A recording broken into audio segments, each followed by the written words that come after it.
So in fintech, there is a batch of, the batch which I think your company also belongs to, say 2013, 14 till 2017, 18.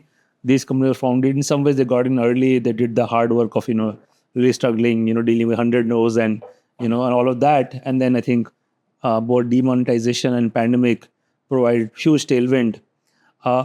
And as a result, it attracted a lot more fintech entrepreneurs later. But most of them are not breaking out. I will be hard pressed to think of a fintech company that started after 2020 onwards as getting to any meaningful scale, let alone any kind of unicorn milestone in sight. Is it really harder for? I disagree with that a bit. So I think what we are seeing is that there were more horizontal fintechs, and it's not just fintechs. I think in most industry we had more horizontal companies. The first generation of internet companies were horizontal companies. Yeah.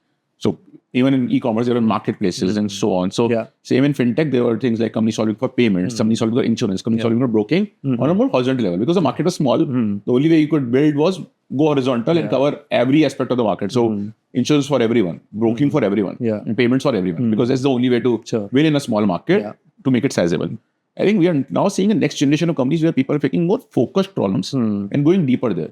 To give an e-commerce example, we have D2C companies coming up, which are going brand first and saying, I'll build a suitcase brand, I'll build a socks brand. Yeah. In fintech, we're seeing something similar happen. We're saying, I'll build a savings first company, I'll build a wealth management for HNIs and so on. So like an example of companies that are doing really well in modern generation would be like things like companies like JAR, focus on savings, Stable Money, which are focused on fixed instruments, fixed income instruments, and so on, which are coming up. In broking, we have seen Dhan being a big breakout, which is focused on high frequency traders and how to give a better interface to them. So I think you're picking up more niche and narrower problem statements and then going deeper into that. Got it. And I think that's the maturity of the ecosystem, that you can go niche now and still build a large company. Right? And so, Dhan is doing really well, Stable Money is doing well, JAR is doing well, and they've picked very, very specific niches. JAR is not saying savings for everyone. They're doing micro savings.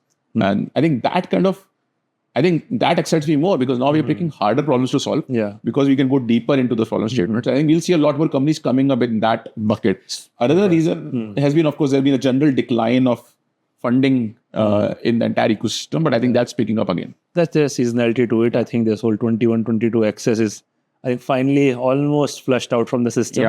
And I think all the IPOs are helping, which I think you are also, IPO is somewhere on the near horizon for you. Somewhere still a bit far. I think we're still about 2 years away from public market. I think it's also, we want to be more internally ready.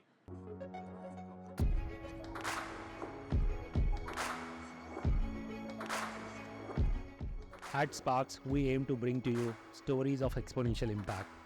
We share in-depth analysis of what goes behind success stories. If you find our conversations interesting, you can join us by subscribing to our YouTube channel. You can also listen to Sparks on Spotify, Apple Podcast, or any other audio platform of your choice. If you have any suggestions on who we should invite or what topics we need to cover, just let us know in the comments. We are always listening, looking for ways to improve, and keep getting better as we go along.